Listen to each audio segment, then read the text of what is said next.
Advocates are speaking up against immigration agents being allowed in public areas at schools without permission.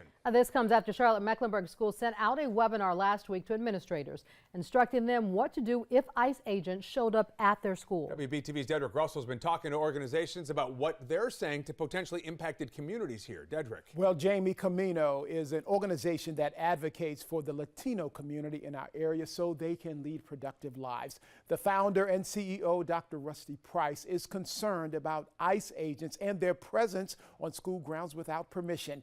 He says seeing images like this of ICE agents staking out a Charlotte-Mecklenburg school and picking up a parent can be frightening. You know, this happened back in May.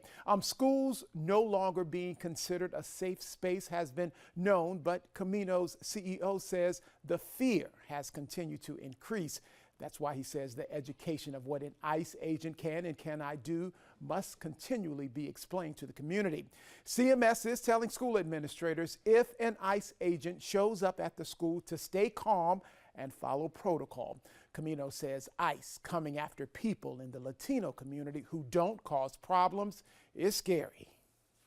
What I'm seeing, there's a whole lot of intimidation, a lot of fear mongering. It feels like almost bullying this very vulnerable community, pushing them deeper into the shadows. And I just think that's just unnecessary and wrong.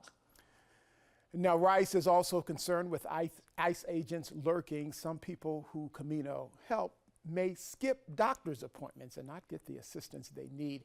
Rice also says since Camino is a nonprofit and doesn't get money from the federal government, his group can still advocate with no fear. Back to you, Jamie. All right, Dedrick, thank you. Now, immigration